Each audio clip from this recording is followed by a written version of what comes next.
క్రీస్తునాథుని యందు మిక్కిలి ప్రియులకు సహోదరి సహోదరులారా, మానవ జీవితం అనేటువంటిది సుఖదుఖాల సమ్మిళితమైనటువంటిది. శ్రమలు, బాధలు, సంతోషాలు, ఆనందాలు, కలిమిలేముల యొక్క కలగలుపు మానవుని యొక్క జీవితం. ప్రియులారా, ప్రతి మనిషి జీవితంలో కూడా ఏదో ఒక సమయంలో గడ్డు కాలం, శ్రమల కాలం, సవాళ్ల కాలం వస్తుంది. మరి ముఖ్యంగా కొంతమంది జీవితంలో తట్టుకోలేనంతగా శ్రమలు, శోధనలు వస్తూ ఉంటాయి. అటువంటి సమయంలో మనం దేవుని ప్రశ్నిస్తాం, ఎందుకు నాకు ఈ విధంగా జరిగింది? నేను చేసిన తప్పేంటి? నా బ్రతుకింతేనా? నన్నెందుకు సృష్టించావు? ఇంకొక అడుగు ముందుకు వేసి, దేవుడు న్యాయవంతుడు కాదు, ధర్మవంతుడు కాడు, ఆయన మంచి వాళ్ళకే శ్రమలు పంపిస్తున్నాడు. ధర్మం, న్యాయం అంటే ఏమిటి? చెడ్డ వాళ్ళకి శిక్ష పడాలి, మంచి వాళ్ళకి మంచి జరగాలి అని మనం వాదిస్తూ ఉంటాం. కానీ ప్రియులారా, యోబు జీవితం అనేటువంటిది మనకు ఒక గొప్ప గుణపాఠాన్ని నేర్పిస్తూ ఉంది.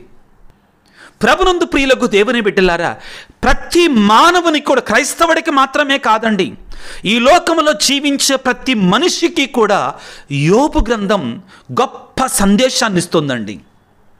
యోబు గ్రంథాన్ని అర్థం చేసుకోగలిగితే మన జీవితంలో వచ్చే శ్రమలు, బాధలు, కష్టాలు, సవాళ్ళు, వేదనలన్నింటినీ కూడా మనం సులభంగా అర్థం చేసుకుంటాం, సులభంగా స్వీకరిస్తాం. ప్రియులారా, యోబు గ్రంథము 1వ అధ్యాయంలో అసలు యోబు ఎవరు అనే విషయం మనకు తెలియజేయబడుతుంది.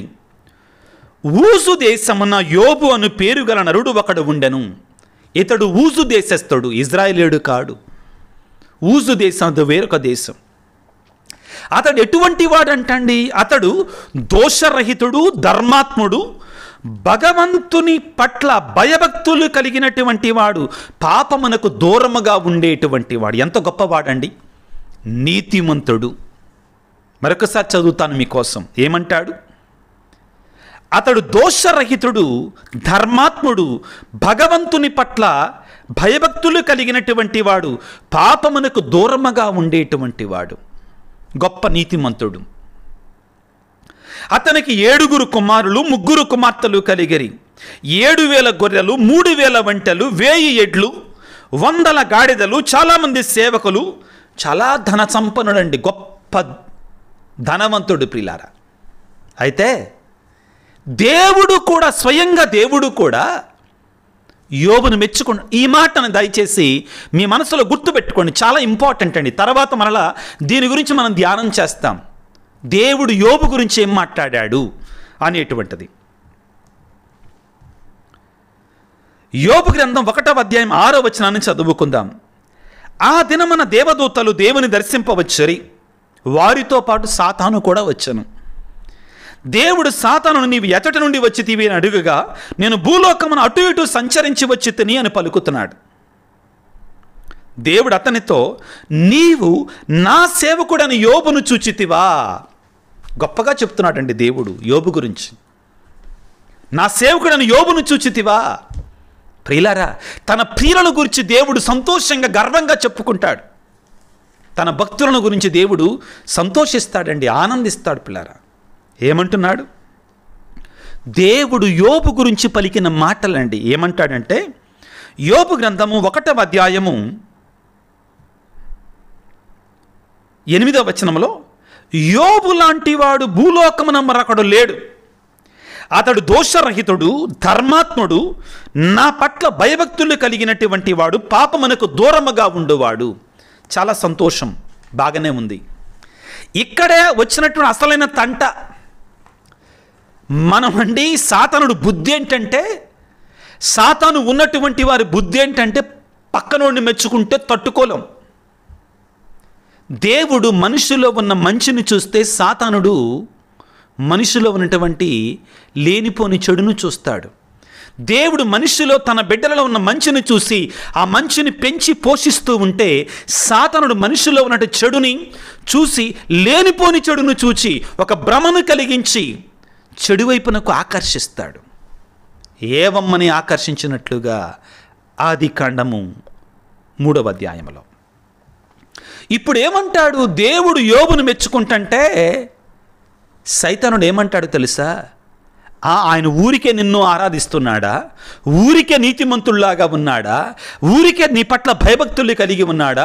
నువ్వు అన్నీ సమకూర్చావు కదా, అతనికి అన్ని సంపదలు ఇచ్చావు కదా, అందుకే నిన్ను ఆరాధిస్తున్నాడు, అందుకే పాపం చేయకుండా ఉంటున్నాడు, అందుకే నీకు లోబడి ఉంటున్నాడు, కాబట్టి ఆయన్ని తీసేసాయి ఉంటుందండి వాక్యంలో. యోబు గ్రంథం 1వ అధ్యాయము 11వ వచనాన్ని చదువుకున్నంత సమయం లేదు మనకి. సరే చదువుతాను వినండి. కానీ మీరు యోబు ఆస్తిపాస్తులను తీసివేయుడు, అతడు నీ ముఖం ఎదుటన నేను శపించి తీరును అంటాడండి దేవుడు సైతాను. సరే ఆస్తిపాస్తులు తీసాయి.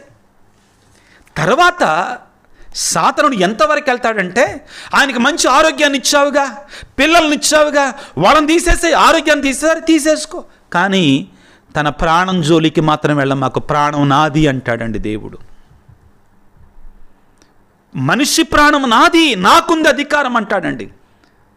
తన ప్రాణం జోలికి మాత్రం వెళ్ళమాకంటాడు. సరే అంటాడు. చిత్రహింసలకు గురి చేస్తాడు, భయంకరమైనటువంటి వేదనకు గురి చేస్తాడు సాతానుడు. ప్రియులారా, పిల్లలు చనిపోతారు, కుమార్తెలు చనిపోతారు, సంపదలు పోతాయి, ఆస్తిపాస్తులు పోతాయి, స్నేహితులు దూరం అవుతారు, ఇరుగు పొరుగు వారు దూరం అయిపోతారు. మనం పద్యంలో సుమతి శతకంలో నేర్చుకుంటాం కదండి, సంపదలు ఎక్కడుంటే అక్కడ బెల్లం ఉన్న చోట ఈగల్లాగా కప్పలు 10,000 షేరు కదరా. ఆ సంపద లేకపోతే అన్నీ పోతాయి. అలాగనే అందరూ వెళ్ళిపోయారు. కానీ యోబు గురించి మరొక్క మాటను మీరు దయచేసి జ్ఞాపకం పెట్టుకోండి అని చెప్తానండి. ఏంటంటే యోబు గ్రంథం 1వ అధ్యాయము 22వ వచనం, ఇన్ని దురదృష్టములు వాటిల్లనను యోబు దేవుని దూషింపను లేదు, పాపము కట్టుకొనను లేదు. ఇది కూడా గుర్తుపెట్టుకోండి. దేవుడు యోబు గురించి ఏమన్నాడు గుర్తుపెట్టుకోమని చెప్పాను. యోబు యొక్క నీతివంతమైన జీవితాన్ని గురించి గుర్తుపెట్టుకోండి.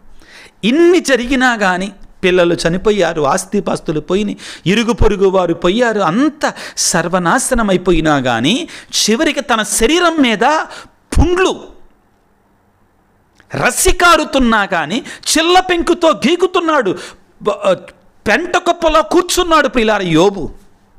అయినా కానీ దేవుని దూషింపను లేదు, పాపము కట్టుకొనను లేదు ప్రియులారా. చివరికి తన భార్య యోబు ముఖం మీద ఊస్తుందండి. ఇకనన్నా తిట్టవయ్యా దేవుణ్ణి, ఇంకేం దేవుడు దేవుడు అంటావేంటి, ఇకనన్నా తిట్టు ఆ దేవుణ్ణి, విడిచిపెట్టా దేవుణ్ణి. నా విడిచిపెట్టలా. ప్రియులారా, మనం శ్రమల్లో ఉంటే, మనం కష్టాలలో ఉంటే నీతిమంతులు ఎక్కువైతారండి మనకు బోధించేవాళ్ళు. ఇంకా మనకి బాధల్లో ఉన్నప్పుడు ఏమంటారో తెలుసా, వాడు ఏం చేశాడో, ఆమె ఏం చేసిందో, ఎంతమందికి నాశనం చేసిందో, అందుకే దేవుడు ఇట చేశాడు, ఏ పాడు పని చేసిందో అందుకే దేవుడు ఇట శపిస్తున్నాడు అనరండి, అనరా? చిన్న కష్టం ఈమెకు బాగా జరిగిందిలే. యోబుకి 3 స్నేహితులు ఉన్నారండి, వాళ్ళు కూడా వచ్చి ఇదే అంటారు. ఇంకా ఇక్కడ ప్రియులకు దేవుని బిడ్డలారా, మనం గుర్తుంచుకోవాల్సింది ఏమిటి అంటే, ప్రియకు సహోదరి సహోదరులారా, 3 ప్రశ్నలకి యోబుకి తన 3 స్నేహితులకి మధ్యలో సంవాదం జరుగుతుందండి. ఎవరు ఆ 3 స్నేహితులు?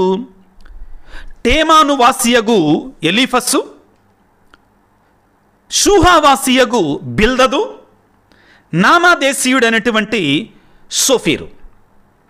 వీళ్ళు 3 మధ్యలో 3 ప్రశ్నలకి గొప్ప వాదం జరుగుతుంది. ఏంటి? దేవుడు న్యాయవంతుడు, దేవుడు న్యాయంగా సృష్టిని నడిపిస్తాడు, మూడవది చెడువారికి శ్రమలు, మంచివారికి ఆశీర్వాదాలు.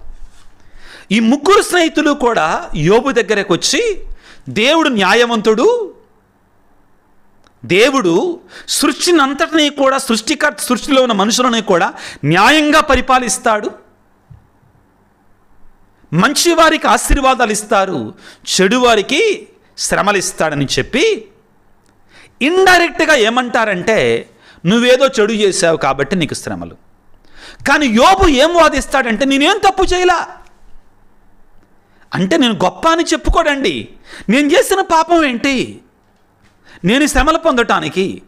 కాబట్టి యోబు కొట్లాడతాడండి. ఏంటంటే దేవుడు న్యాయంగా ఉండటల్లా, దేవుడు న్యాయవంతుడు కాదు, న్యాయంగా పరిపాలించట్లా.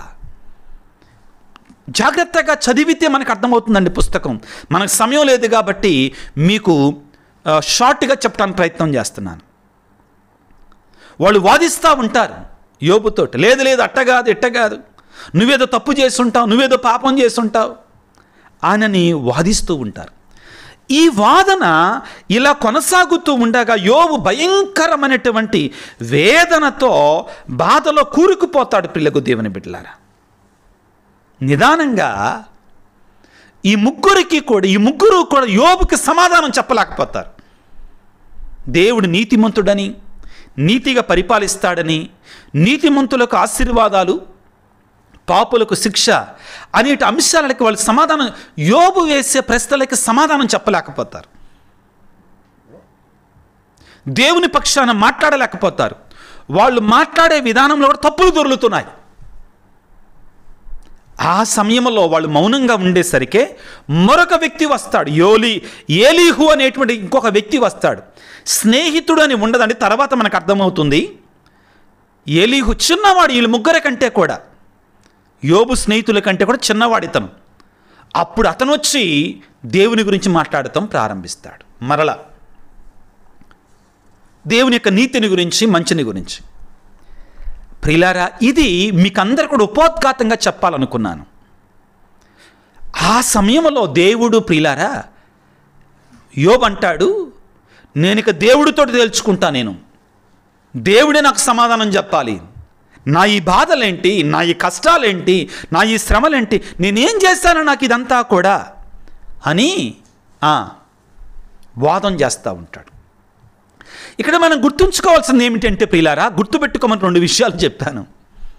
మొదటిది, దేవుడే స్వయంగా యోబు గురించి ఏమంటాడంటే అతడు దోషరహితుడు, పాపము కట్టుకోలేదు, దేవుడిలో భయభక్తులు కలిగి జీవించినటువంటి వాడు. ఇక్కడ మనం గుర్తించాల్సింది ఏంటంటే ఈ ముగ్గురు స్నేహితులు ఏమంటున్నారు, దేవుడు నీతిమంతులకు ఆశీర్వాదాలు ఇస్తాడు, దుర్మార్గులను శిక్షిస్తాడు, నువ్వు దుర్మార్గుడివి కాబట్టి నిన్ను శిక్షిస్తా. కానీ దేవుడే అంటున్నాడు కదా, నా సేవకుడైన యోబును చూచితివా, అతడు నీతిమంతుడు, ధర్మాత్ముడు, దేవుని పట్ల భయభక్తులు. దేవుడే అతనికి డాక్యుమెంట్ ఇస్తున్నాడు, సర్టిఫికెట్ ఇస్తున్నాడు కదా, అతను పాపరహితుడు కదా, పాపము లేనటువంటి చేయలేదు కదా. మరి ఆ స్నేహితులు చెప్పినటువంటి సమాధానం తప్పు అవుతుంది కదా. యోబు అదే ప్రశ్నిస్తాడు. వారందరూ మౌనంగా ఉన్నప్పుడు యోబు అయినా తప్పు చేయలేదండి, ప్రశ్నించాడంతే దేవుణ్ణి. ఏంటి, నాకెందుకు ఈ శ్రమ, నాకెందుకు ఈ కష్టాలు, ఎందుకు నేను ఈ మాట ధైర్యంగా చెప్తున్నానంటే యోబు గ్రంథం 1వ అధ్యాయం 22వ వచనంలో దేవుని యొక్క వాక్యమే ఏమని చెప్తుందంటే యోబు దేవుని దూషించను లేదు, పాపము కట్టుకొనను లేదని రాయబడి ఉంటుంది. కాబట్టి స్వయంగా దేవుడే దిగి వచ్చి యోబుతో మాట్లాడతాన్ని మనం చూస్తాం. ఆ సందర్భం ఈరోజు మన యొక్క వాక్యం ప్రియులారా ఏమిటి అంటే యోబు గ్రంథము 38వ అధ్యాయము 1వ వచనం. అటు పిమ్మట దేవుడు తుఫానుల నుండి యోబుతో మాట్లాడాను. గద్దిస్తున్నాడు యోబుని. ఏమంటున్నాడు యోబు, నేను అన్యాయంగా శిక్షించబడుతున్నా, ఎందుకు ఇలా జరుగుతుంది, దేవుడు న్యాయంగా పరిపాలించట్లా అనేసరికి దేవుడు గద్దించాడు.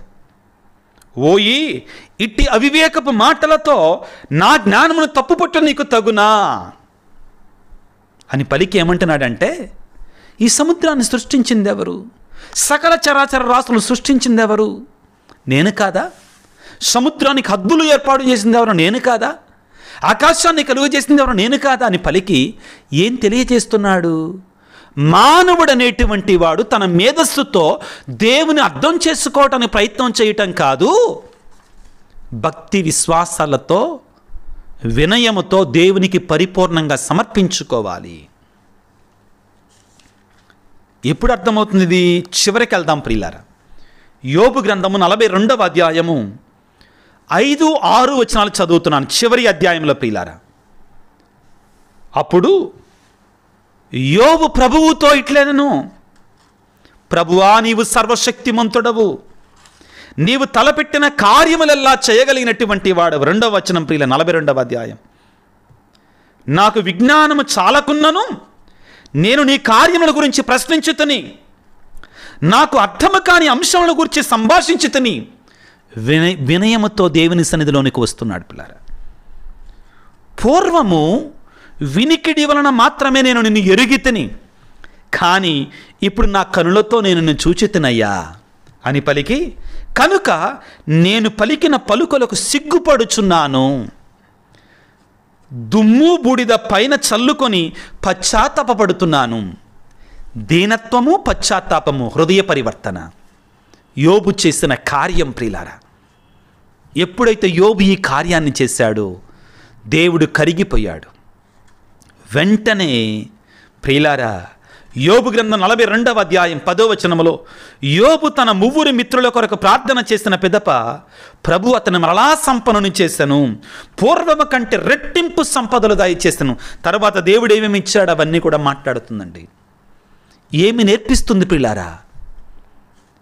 మనం మన జ్ఞానముతోటి దేవుణ్ణి అర్థం చేసుకోవాలనుకుంటాం. నా మరి ఎలా? దీనతతోటి సమర్పణతోటి మాత్రమే దేవుణ్ణి అర్థం చేసుకోగలం. కానీ మన లోకానుసారమైన జ్ఞానముతో మనం ఎంతండి, ఒక చిన్న నలుసంత మనం అనుకుంటాం, నాకు లోకమంతా తెలుసు అనుకుంటామండి. దేవుని సన్నిధిలో వినయము, దీనత, సమర్పణ, శ్రమలు వస్తాయి, బాధలు వస్తాయి, కన్నీరు వస్తాయి. వీటన్నిటికీ యోబు ఇచ్చే సమాధానం ఏంటంటే, దేవుని నిందించటం కాదు, ప్రశ్నించటం కాదు, దీనతతో సమర్పించుకుంటే దేవుని అద్భుతాన్ని కడన మనం చూస్తాం. యోబు వలే దేవుని మీద ఆధారపడటం ప్రియులారా, అదే సకలానికి కూడా సమాధానం ప్రియులారా. దానికి మించింది మరొకటి లేదు. దేవునికి సమర్పించుకోవాలి యోబు వలే. నీవు నేను ఏ రీతిగా ఉన్నాం? శ్రమలు ఎందుకు వస్తాయి ప్రియులారా? మన మహిమ కొరకే. శ్రమలను మనం నాశనం చేయటానికి కాదు, శ్రమలు పడగొట్టడానికి కాదు, నిలబెట్టడానికే. శ్రమల ద్వారా దేవుడు తన మహిమను మనకిస్తానంటున్నాడు. యోబుకి ఏం జరిగింది? చివరికి రెట్టింపు ఆశీర్వాదాలతో, రెట్టింపు దీవెనలతో, రెట్టింపు సంపదలతో యోబుని దేవుడు దీవించాడు, ఆశీర్వదించాడు. మనం కూడా యోబు వలె దేవుని మీద ఆధారపడగలిగితే దేవుని యొక్క అద్భుతాన్ని మన జీవితంలో చూడగలుగుతాం. తలలు వంచి ప్రార్థన చేసుకుందాం. అటువంటి శక్తిని, అనుగ్రహాన్ని, ఆశీర్వాదాన్ని ప్రసాదించమని వేడుకుందాం. సర్వశక్తిమంతుడా, సర్వోన్నతుడా, ప్రేమమయుడా, ఈనాడు యోబు జీవితాన్ని మా ముందుంచి మానవులంగా ఏ విధంగా జీవించాలి, ఎలా బ్రతకాలి, నీ దీవెనలు, నీ ఆశీర్వాదాలు పొందాలంటే, నీ కృపను పొందాలంటే, నీ మెప్పును పొందాలంటే, నిన్ను సంతోషపెట్టాలంటే మేము ఎలాగా ఉండాలని నేర్పిస్తున్నావు తండ్రి. బలహీనులము, దుర్బలులం, మానవ మాత్రులం ప్రభువా. మా చిన్న మనసుతో, చిన్న మేధస్సుతో నీకంటే గొప్పవారమని, నీకంటే తెలివైనటువంటి వారమని మేము ప్రవర్తిస్తూ ఉంటాం తండ్రి. మమ్మ క్షమించండి. దీనతతో, కడు వినయముతో ప్రభువా నీ పాదాలను పట్టి ప్రార్థన చేస్తూ ఉన్నా. ఈనాడు ప్రభువా, ఎవరైతే వాక్య పరిచరణ ఆలకిస్తూ భయంకరమైన వేదనలతో, అనారోగ్యాలతో, శాంతి లేక, సమాధానం లేక, వివిధ రకాలైనటువంటి అవసరతలతో, వేదనాపూరితమైన హృదయముతో నీ సన్నిధికి వస్తున్నారో, మేమంతా నా తండ్రి నీ పాదాలను పట్టి యోబు ఏ విధముగా చివరలో దీనతతో నీ సన్నిధికి వచ్చి వేడుకున్నాడో అదే విధంగా వేడుకుంటున్నాం. మా శ్రమల సమయంలో, మా కన్నీటి సమయంలో, మా వేదన సమయంలో నిన్ను ప్రశ్నించకుండా దీనతతో, వినయముతో సమర్పణ చేసుకొని హృదయ పరివర్తన చెంది, ప్రభువా నీ నుండి కృపను పొందుకునే బిడ్డలకు మమ్మ దీవించండి నాయన. గర్వంతో కాకుండా, యోబు స్నేహితుల వలె మాకంతా తెలుసు అన్నట్లుగా కాకుండా, దేవునే ప్రశ్నించినట్లుగా కాకుండా, నిన్నే ప్రశ్నించేటువంటి స్థితికి మేము చేరకుండా నాయన అత్యంత వినయముతో, అత్యంత దీనతతో నీ పాదాలను పట్టి నీ కృపను పొందుకునే బిడ్డలకు మమ్మ దీవించమని, ఆశీర్వదించమని వెడుతున్నాము తండ్రి. ప్రత్యేకమైన రీతిలో యేసు రాజా, ఇదిగో ఈనాడు ఈ వాక్య పరిచర్యలో పాల్గొన్నటువంటి నీ బిడ్డలను దీవించండి నాయన. ముఖ్యంగా నా ప్రభువా, వివిధ రకాలైనటువంటి వేదనలతో ఉన్నటువంటి వారందరినీ కూడా ఈరోజు యోబును ఏ విధముగా రెట్టింపు దీవెనలతో, రెట్టింపు ఆశీర్వాదాలతో, రెట్టింపు సంపదలతో, రెట్టింపు కుటుంబముతో దీవించావు, అదేవిధంగా మమ్మందరినీ కూడా దీవించమని మా ప్రభు అయిన క్రీస్తు ద్వారా వేడుకొనుచున్నాము తండ్రి. ఆమెన్. ప్రభువు మీతో ఉందురుగాక, మీ ఆత్మతో ఉందురుగాక. సర్వశక్తి గల సర్వేశ్వరుడు పిత, పుత్ర, పవిత్రాత్మ మిమ్ము మీ కుటుంబాలను చల్లగా దీవించి ఆశీర్వదించి కాపాడుదురుగాక. God bless you. దేవుడు మిమ్ము దీవించుగాక. ఆమెన్.